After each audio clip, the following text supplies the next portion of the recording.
প্রিয় সাংবাদিকবৃন্দ, আসসালামু আলাইকুম। আপনারা দেখেছেন গত 7ই জানুয়ারি দেশব্যাপী সুষ্ঠু ও নিরাপদ পরিবেশে দ্বাদশ জাতীয় সংসদ নির্বাচন অনুষ্ঠিত হয়। নির্বাচন পরবর্তী দেশের কয়েকটি স্থানে সহিংসতার ঘটনা ঘটেছে, যার প্রেক্ষিতে র্যাব ফোর্সেস যারা এই সকল সহিংসতা করেছে তাদের অনেককে আইনের আওতায় নিয়ে এসেছে। গত 9ই জানুয়ারি অর্থাৎ দ্বাদশ জাতীয় সংসদ নির্বাচনের 2 দিন পর 9ই জানুয়ারি মধ্যরাতে কক্সবাজারের চকরিয়া এলাকার রামপুরা চিংড়িঘের এলাকায় সেখানে দুই পক্ষের গোলাগুলি হয়েছিল, এরকম একটি নিউজ হয়। আবার কোথাও নিউজ হয়েছে যে সেখানে বেশ কয়েকজন ডাকাত, অস্ত্রধারী ডাকাত সেই চিংড়িঘের এলাকায় তারা হামলা করে, গোলাগুলি করে, যার প্রেক্ষিতে মোহাম্মদ হোসেন নামে একজন চিংড়ি ব্যবসায়ী যিনি মৃত্যুবরণ করেন। ঘটনাটি ঘটে আনুমানিক 9ই জানুয়ারি দিবাগত রাতে, যার প্রেক্ষিতে সেখানে সামাজিক যোগাযোগ মাধ্যমে এই বিষয়টি ব্যাপকভাবে প্রচার করা হয়। বিভিন্ন মিডিয়াতে এটার ব্যাপারে আসে যে জাস্ট নির্বাচনের পরবর্তীতে সেখানে একদল সন্ত্রাসী হামলা করেছিল, এবং সামাজিক যোগাযোগ মাধ্যমেও এটা ডাকাতের হামলা, কেউ এখানে কোনো ডাকাতের নাম দিয়েছে, নাইবা ডাকাত বা নাম করা বিভিন্ন ডাকাতদের কথা উল্লেখ করেছে যে তারা মূলত হামলা চালিয়েছিল প্রতিপক্ষের একজন ব্যক্তি বা সমর্থককে হত্যা করার জন্য। ঘটনার পরপর এই মোহাম্মদ হোসেন যিনি মৃত্যুবরণ করেছেন তার পক্ষে মামলা দায়ের করার জন্য বিভিন্ন পক্ষের লোকজন, যারা একজন আরেকজনের প্রতিদ্বন্দ্বী বা আধিপত্য বিস্তার করার জন্য তারা ওই এলাকায় তাদের মধ্যে বিভিন্নভাবে মতবিরোধ রয়েছে, তারা তাদের নিজেদের কর্মী বা নিজের লোক হিসেবে 2-3টি পক্ষ কিন্তু থানায় গিয়েছিলেন মামলা করার জন্য তার পক্ষে, এবং তার পক্ষে মিডিয়াতে বক্তব্য দিয়েছেন সেখানের যে সমবায় সমিতির সভাপতি, সেক্রেটারি, যে তিনি অত্যন্ত ভালো মানুষ ছিলেন, তিনি আমাদের সাথে ছিলেন, এবং তার জন্য তারা মামলা করার জন্য গিয়েছেন। এলাকাতে যাতে এই মোহাম্মদ হোসেনকে কারা হত্যা করেছেন এই ব্যাপারে তারা অনেক কাজ করেছেন। তারা সেখানে মানববন্ধন করেছেন। এই যে সমবায় সমিতি অর্থাৎ রামপুরা, সেখানে একটা সমবায় সমিতি রয়েছে, সেই সমবায় সমিতির সভাপতি জাফর এবং লিটন। পরবর্তীতে যে ভিকটিম তার ছেলে বাদী হয়ে একটি মামলা দায়ের করেন, যেই মামলার তদন্তে প্রাথমিকভাবে পুলিশ এবং অন্যান্য গোয়েন্দারা প্রাথমিক তদন্তে যেটা পায় যে যারা এখানে সবচেয়ে বেশি সোচ্চার ছিলেন মোহাম্মদ হোসেনের হত্যার বিচারের ব্যাপারে, সামাজিক যোগাযোগ মাধ্যমে যারা এই বিষয়টি ভাইরাল করেছেন, বক্তব্য দিয়েছেন এবং যারা থানাতে মামলা করতে গিয়েছেন, সেই সমবায় সমিতির যে সভাপতি জাফর এবং মূল পরিকল্পনাকারী হিসেবে মূলত যে সমবায় সমিতির সাধারণ সম্পাদক লিটন, মূলত এই লিটনের পরিকল্পনাতেই এই মোহাম্মদ হোসেন ওনাকে হত্যা করা হয়েছিল, যার প্রেক্ষিতে আসলে ওনার ছেলে যে মামলাটি দায়ের করেন সেই মামলায় প্রাথমিকভাবে 15 জনকে এইটার সাথে সংশ্লিষ্ট করে মামলা করা হয়, হত্যা মামলা। সেই 15 জনের মধ্যে র্যাব 3-এর গোয়েন্দা দল 14 জনকে আটক করতে সক্ষম হয় গতকালকে। আমরা একজনকে এখনো আটক করতে পারিনি, যিনি এই হত্যাকাণ্ডের অন্যতম একজন শুটার হিসেবে যাদেরকে গ্রেফতার করেছি তারা জানিয়েছেন। মূলত এই যে কক্সবাজারের চকরিয়ার যে রামপুরা এলাকা, সেখানে প্রায় 5,500 একর সরকারি খাসের চিংড়ির ঘের রয়েছে, যেখানে চিংড়ি চাষ হয়, এবং এই চিংড়ির ঘেরের জন্য একটি সমবায় সমিতি করা হয়েছে, যেখানে সেখানকার যারা জনপ্রতিনিধি ছিলেন, হয়তো এখন নেই, নামকরা জনপ্রতিনিধি বা পার্শ্ববর্তী এলাকার জনপ্রতিনিধি যারা আছেন, বা যারা সেখানে সবসময় আধিপত্য বিস্তার করেন, যাদের নাম বিভিন্ন সময় শোনা যায়, তাদের লোকজনদের দিয়ে বিভিন্ন সময়ে এই যে 5,500 একর প্রায় চিংড়ির ঘের, যেটা তারা ইজারা হিসেবে নিয়ে আসেন, এবং এখানে নামমাত্র মূল্যে তারা বিভিন্নভাবে সমবায় সমিতির নাম করে তারা বিভিন্ন লোকদের দিয়ে এই চিংড়ি চাষ, বা যখন চিংড়ির সিজন থাকে না, লবণ চাষ, এই কাজটি তারা এখানে করে থাকেন এই সমবায় সমিতির নাম দিয়ে। মূলত যে ভিকটিম মোহাম্মদ হোসেন, যিনি মারা গিয়েছেন, তিনি দীর্ঘদিন ওখানে বসবাস করেন। তার নিজের 48 একর এলাকা তিনি নিজেও এই চিংড়ি চাষের সাথে উনি জড়িত ছিলেন, করছিলেন। পাশাপাশি এই সমবায় সমিতির যে হত্যাকাণ্ডের মূল পরিকল্পনা হিসেবে আমরা স্থানীয়ভাবে জেনেছি, এজাহারে পেয়েছি, এবং ভিকটিমের পরিবারের কাছ থেকে জেনেছি, এই সমবায় সমিতির যে সাধারণ সম্পাদক লিটন এবং জাফর সহ এখানে আরো যারা আছেন, তারা বিভিন্নভাবে এই সমবায় সমিতির নাম করে ইজারা নিয়ে আসলেও তারা নিজেরা দখল করে এইখানে চিংড়ি চাষের যে লভ্যাংশ, যেটা বিপুল পরিমাণ অর্থ, তারা নিজেরা বুক দখল করতেন, এবং তাদের যারা মদতদাতা বা যাদের মাধ্যমে এখানে আধিপত্য বিস্তার করা হয়, তাদের মধ্যে এই অর্থটা বাগবাটোয়ারা হতো। প্রাথমিক জিজ্ঞাসাবাদে আমরা যেটি পেয়েছি, যে মূলত এই হত্যাকাণ্ডটি ছিল আধিপত্য বিস্তার, এই চিংড়ির ঘেরের যে ভাগবাটোয়ারা, অন্তকোন্দল, এটাকে কেন্দ্র করে মূলত লিটন তার প্রতিপক্ষকে ফাঁসানোর জন্য 9 তারিখ রাতে তার নেতৃত্বে এখানে যারা অন্যান্য সন্ত্রাসী যারা আছেন তাদেরকে নিয়ে সেখানে একটি ডাকাতির বা ডাকাতদের হামলার একটা নাটক তৈরি করেন, এবং যেখানে গোলাগুলি হয়েছে, যার প্রেক্ষিতে সেখানে এই মোহাম্মদ হোসেনকে তারা বলেন যে ডাকাতরা তাকে হত্যা করেছে। অথচ এই মোহাম্মদ হোসেনকে মূলত লিটনের নির্দেশে 9 তারিখ সকালে আনুমানিক 11টার দিকে তাকে ডেকে আনা হয় মোবাইলে, যে একটা মিটিং আছে, সমবায় সমিতির মিটিং, এবং কিছু আলোচনা আছে। ডেকে নিয়ে এসে এজাহারের তথ্য, পাশাপাশি ভিকটিমের পরিবারের তথ্য অনুযায়ী তাকে সেখানে একটি ঘরে আটকে রাখা হয়, এবং যেখানে তাকে নির্যাতনের কথাও এসেছে।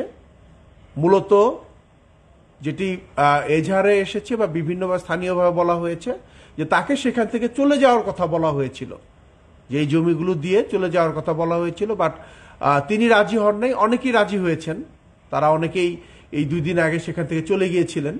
তা না হওয়ার ফলে মূলত এই লিটনের মূল পরিকল্পনায় এখানে জাফর সহ, আজগর সহ আরো যারা আছেন, তারা মূলত তাকে রাতের বেলা ডাকাতির নাটক সাজিয়ে তাকে হত্যা করেন। যেখানে প্রাথমিক জিজ্ঞাসাবাদে যাদেরকে আমরা আটক করেছি তারা বলেছেন সোহেল, আজগর আলী, আবুল হোসেন এবং আব্দুর রহিম এবং আলমগীর, এই 5 জন তারা অস্ত্র ক্যারি করছিলেন, এবং তাদের কারো গুলিতে সেখানে তিনি মৃত্যুবরণ করেন। কারণ তারা সেখানে ডাকাতির নাটক করার জন্য এলোপাথারি তারা গুলি করেছেন। আমরা যাদেরকে আটক করেছি, এখানে যিনি মূল পরিকল্পনাকারী লিটন, যার বিরুদ্ধে হত্যা, অপহরণ সহ 8টি উপরে মামলা রয়েছে। আমরা জাফরকে গ্রেফতার করেছি, যার বিরুদ্ধে বেশ কিছু মামলা রয়েছে। আমরা শুটার সোহেলকে গ্রেফতার করেছি, যার বিরুদ্ধে 60টির অধিক হত্যা, অপহরণ সহ মামলা রয়েছে। আমরা আবুল হোসেন, আবুল রহিম যাদেরকে গ্রেফতার করেছি, তাদের সবার বিরুদ্ধেই 4-5টির অধিক মামলা রয়েছে। তারা সবাই মূলত এখানে সোহেল, আলমগীর সহ তারা বিভিন্ন সময় অর্থের বিনিময়ে বিভিন্ন অপকর্ম করে থাকেন, বাকি যারা আছেন এই 11-12 জন তারা সবাই লিটনের সহযোগী হিসেবে এই চিংড়ির ঘের এবং পার্শ্ববর্তী যে এলাকা এই এলাকাগুলোতে লিটনের সহযোগী হিসেবে আধিপত্য বিস্তার সব বিভিন্ন অপরাধ কর্ম তারা করে থাকেন। গ্রেপ্তারকৃতদের বিরুদ্ধে আইন ব্যবস্থা প্রক্রিয়া দিন। ধন্যবাদ।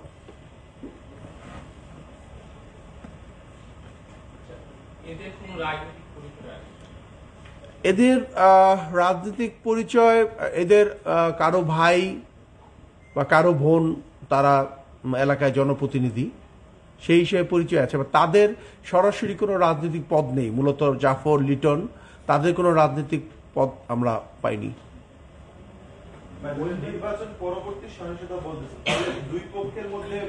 আচ্ছা, না, এখানে যেই বিষয়টি এসেছে নির্বাচন পরবর্তী সহিংসতার একটা কৌশল তারা অবলম্বন করেছে। দেখেছিল 8 তারিখ 9 তারিখে বিভিন্ন জায়গায় মারামারি হচ্ছে, তো সেইটাকে তারা কৌশলে নিয়ে মূলত তাদের যারা প্রতিপক্ষ, এটাও একটা আছে যে তারাও ইলেকশনের সময় তারাও তাদের প্রতিপক্ষ হিসেবে কাজ করেছিলেন। এবং আমি যেটা বলেছি যে তারা আশেপাশে বিভিন্ন জনপ্রতিনিধির অনুসারী হিসেবেই তারা ছিলেন।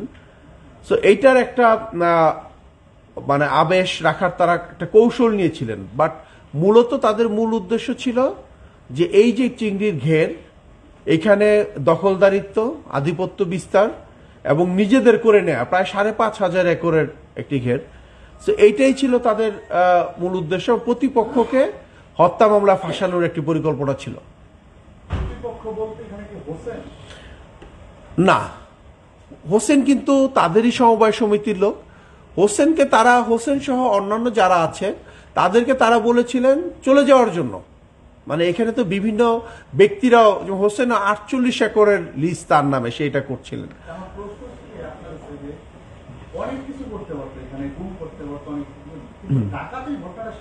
আচ্ছা, এখানে যে বিষয়টি তারা করছে, এই ঘটনার পরে আমরা এটা গ্রুপে দিয়েছি তাদের বক্তব্য সহ। সেখানে নাইবা ডাকাত নামে একজন আছে যার নামে বিভিন্ন সময় এলাকা ডাকাতি বা এরকম ঘটনা ঘটে, এবং যেই ডাকাত এখানে লিটন বা লিটন যার আন্ডারে আধিপত্য বিস্তার স্থাপন করে, তাদের যারা প্রতিপক্ষ তার সশস্ত্র ক্যাডার হিসেবে কাজ করে। যেমন এখানে লিটনের সশস্ত্র ক্যাডার হিসেবে সোহেল, আলমগীর তারা কাজ করে। বাট তার যে নাইবা ডাকাত, সে তার সশস্ত্র সন্ত্রাসী হিসেবে আধিপত্য বিস্তার। যেহেতু অনেক বড় এলাকা, এখানে টাকা পয়সা আদায় করা, ন্যায্য মূল্যের একটা অনেক বড় একটা বিষয় আছে। এখানে অনেক কিছু, আমরা তো জাস্ট গতকালকে তাদেরকে আটক করেছি, করে আমরা ইনিশিয়ালি অনেক কিছু পেয়েছি। বাট এর ভিতরে কিন্তু আর অনেক গল্প আছে, যেহেতু অনেক বড় এলাকা, যারা এখানে চিংড়ির ব্যাপক চাষ হয়। তো মূলত যে প্রতিপক্ষ এখানে তো সম্পূর্ণটা তো মূলত তারা যারা আনতে পারেনি, এই লিটন, জাফরেরা, ওরা ছাড়াও যারা এখানে একটা অধিকাংশ জায়গায় ইজারা নিয়ে আছে, মূলত তারা প্রাথমিকভাবে তাকে মেরে তাদের ওই ল্যান্ড যে এরিয়া প্রাথমিকভাবে তারা ইজারা নেওয়ার চেষ্টা করছিল, তাকে কিন্তু সেখানে নিয়ে ফেলে রেখেছিল। সেটা এখন পর্যন্ত যেটি আমরা পেয়েছি, এখন ওইটা আমরা শিওর না, আমরা যাচাই করছি। ওইখানে কয়েকটা পক্ষ আছে, তারা নিজেরা ছাড়াও আরো বেশ কয়েকটা পক্ষ আছে, জনপ্রতিনিধির কথা তারা বলছেন। তো এটা আমরা যাচাই বাছাই করছি। না না, মোহাম্মদ হোসেনের এখানে সে ভিক্টিমাইজ হয়েছে দুটি ভাবে। একটি হলো সে নিজে প্রায় 48 একর জায়গা সে চিংড়ি চাষ করছিল, এই জায়গাটা ছেড়ে তাকে চলে যাওয়ার কথা বলা হয়েছিল, এটা মামলাতেও এসেছে। তাকে সহ আরো অনেকেই বলা হয়েছিল, অনেকেই চলে গেছে, বা সে যেতে চান নাই, সে এখান থেকে থাকেন। নির্বাচনকে তারা কৌশলে কেন্দ্র করেছে, কৌশল হিসেবে তারা নিয়েছে যে নির্বাচনের পরের দিন বা এর পরের দিন সেটা নির্বাচনের সঙ্গে, যেহেতু এই গ্রুপটা তারা এমনিতেও নির্বাচনকালের সময় দুই রাজনৈতিক প্রতিপক্ষের হিসেবে তারা কাজ করছিলেন। সো এটা তারা একটা কৌশল হিসেবে নিয়ে তারা বিভিন্নভাবে বিবৃতি দিয়েছেন, মিডিয়াতে বিবৃতি দিয়েছেন, ভিডিও করেছেন, সোশ্যাল মিডিয়াতে বিবৃতি দিয়েছেন, তারা এটা দিয়েছেন। বাট আমরা যেটা ফাইন্ডিংসে প্রাথমিকভাবে পেয়েছি, মূলত চিংড়ির ঘেরের ভোগ দখল, আধিপত্য বিস্তার, অন্তকোন্দল, এটাই মূল কারণ ছিল। কার? হ্যাঁ, 8টা 10টা করে হত্যা মামলা আছে। একটা বিষয় হচ্ছে যে 14 জনকে গ্রেফতার করেছেন, তাদেরকে জিজ্ঞাসাবাদে কি আসলে জানা গেছে কিনা শুটিং করেছিল কে? আমি সেটাই বললাম, প্রাথমিকভাবে তারা যেটি বলেছেন, স্বাভাবিকভাবে তো আপনারা জানেন যে এটা বিজ্ঞ আয়ু উনি তদন্ত করবেন। এখানে যে গুলির খোসা পাওয়া গিয়েছে বা সেটার একটা টেস্ট করার পর হয়তো প্রাথমিকভাবে বোঝা যাবে। বাট এখানে যারা ছিলেন তারা এই 14 জন মূলত এখানে সোহেল, আলমগীর, আসগর আলী, আবুল হোসেন আর রহিম, এই 5 জনকে তারা অস্ত্র নিয়ে সেখানে দেখেছেন। তারা এখানে যে ডাকাতি নাটকে তাদের কাছে অস্ত্র ছিল। এই যে অন্তকন্দলটা বেশ কিছুদিন যাবত, জি,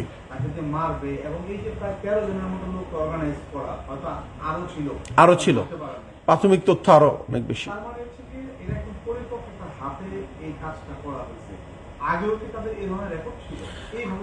এই জায়গাতে এইভাবে মারা না হলো, এই যে ঘের বা এইসব এজারা কেন্দ্রিক এই লিটনের মামলা আছে আগে 8টা হত্যা মামলা সহ, ওরই মামলা আছে। সোহেলের মামলা আছে 9টা হত্যা মামলা সহ। মানে এই জায়গাটাতে এর আগেও এই ধরনের মারামারি বা অনেক কিছু হয়েছে। কখনো এর পক্ষের লোক কেউ হয়তো মারা গিয়েছে, কখনো ওই পক্ষে, কারণ জায়গাটা অনেক বিস্তৃত জায়গা, অনেক বড় জায়গা। আর এখানকার যে বিষয়টা এসেছে স্থানীয়ভাবে এজাহারে এবং থানার মাধ্যমে যেটি জেনেছি যে তারা 3-4 দিন আগেও এখানে বেশ কয়েকজনকে বলছিল চলে যাওয়ার জন্য এলাকা ছেড়ে। মূলত তো অনেক বড় এরিয়া নিয়ে তারা ঘরবাড়ি করে থাকে এবং সেই ঘেরের কাজ করে, তো বেশ কয়েকজন চলে গিয়েছিল। উনি আবুল যে মোহাম্মদ হোসেন, উনি একটু প্রতিরোধ করার চেষ্টা করেছে, উনি যেতে চান নাই। এইটা একটা বিভিন্নভাবে স্থানীয়রাও বলেছেন, এজাহারও এসেছে, ওনার ছেলেও বলেছেন যে আমার বাবাকে হুমকি দিচ্ছিল চলে যাওয়ার জন্য, বাবা যাচ্ছিল না, উনি মানে এটা প্রোটেস্ট করছিলেন, এটাও একটা কারণ। আর যখন হত্যা হয়, হত্যার পরবর্তীতে আমরা যাদেরকে গ্রেফতার করেছি তারাই সোশ্যাল মিডিয়াতে সবচেয়ে বেশি অ্যাক্টিভ ছিলেন আর কি। মিডিয়াতে বক্তব্য দেয়া, পুলিশের কাছে মামলা করার জন্য এরাই অনেক বেশি অ্যাক্টিভ ছিলেন ঘটনাটা ভিন্ন খাতে নেয়ার জন্য।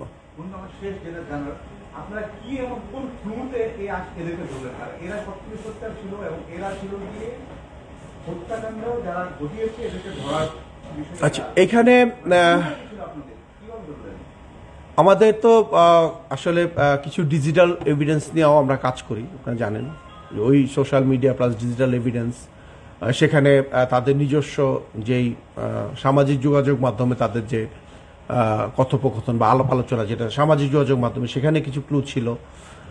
পাশাপাশি পরিবার যে লিটন যে তার বাবাকে ডেকে নিয়ে গেছে আর যে আসেনি মিটিংয়ের কথা বলে, সেখানেও আমাদের একটা সন্দেহ ছিল যে আসলে সে তো নিয়ে মানে গেছে হঠাৎ করে। যেখানে লিটন আসলে বলার চেষ্টা করছিল যে তারা সেই মিটিংয়ে ছিল, হঠাৎ করে ডাকাত দাইবা ডাকাত, আপনি দেখবেন হঠাৎ করে ডাকাতরা হামলা করেছে, এরকম কিছু ক্লু ছিল। পাশাপাশি ওইখানে যে লোকাল যারা থানা পুলিশ তারাও কাজ করছিলেন, তারাও কিছু তথ্য পেয়েছেন, আমাদের গোয়েন্দারাও কাজ করেছে। সবচেয়ে বড় বিষয় হচ্ছে ডিজিটাল এভিডেন্স ছিল এবং পরবর্তীতে তারা কিছু এভিডেন্স ছিল।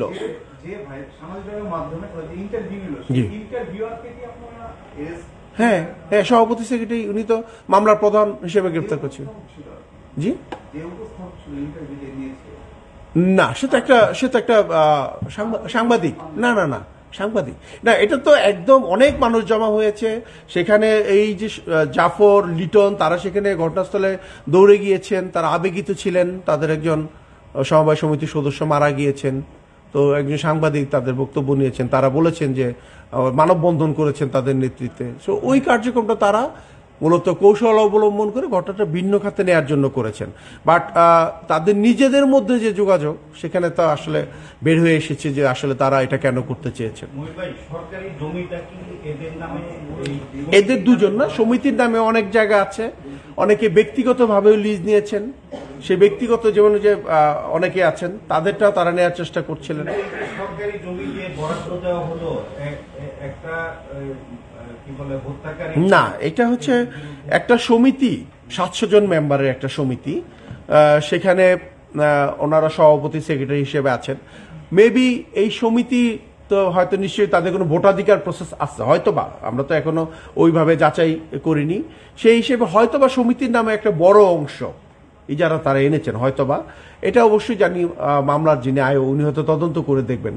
আমরা তো মূলত আজকে এই কিছুক্ষণ আগে জানতে পারলাম যে মূলত এখানে সমিতি আর চিংড়ি ঘেরের বিষয়টা এসেছে। তো এই যে সরকারি জমি ইজারা দেওয়ার ক্ষেত্রে কাকে ইজারা দিবে এই বিষয়টা সচেতন হওয়া দরকার কি? না, এটা তো দেখেন, যারা দেন আসলে ডিসি অফিস থেকে বা কমিশনার অফিস থেকে, ওনারা নিশ্চয়ই যাচাই বাছাই করে ওনাদের যে সেট রুল বা নিয়ম আছেন সেই নিয়ম নিশ্চয়ই মেনে, সরকারের যে আইন আছেন সেটা মেনেই নিশ্চয়ই দিচ্ছেন।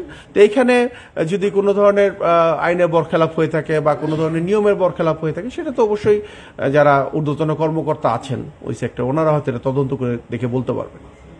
ধন্যবাদ। আরেকটা বিষয়, এটার সাথে কোনো উল্লেখযোগ্য কোনো জনপ্রতিনিধি জড়িত কিনা বা কিছু নাম এসেছে ভাই, আমরা এটা নিয়ে কাজ করতেছি। কিছু নামের কথা ওনারা বলেছেন। অনেক বড় এলাকা তো, এখানে অনেক ব্যবসায়িক লেনদেনটাও অনেক বড়। কিছু নাম এসেছে, এই দিন নিয়ে আমরা কাজ করছি, আমাদের গোয়েন্দারা যাচাই বাছাই করছে। Thank you, ভাই।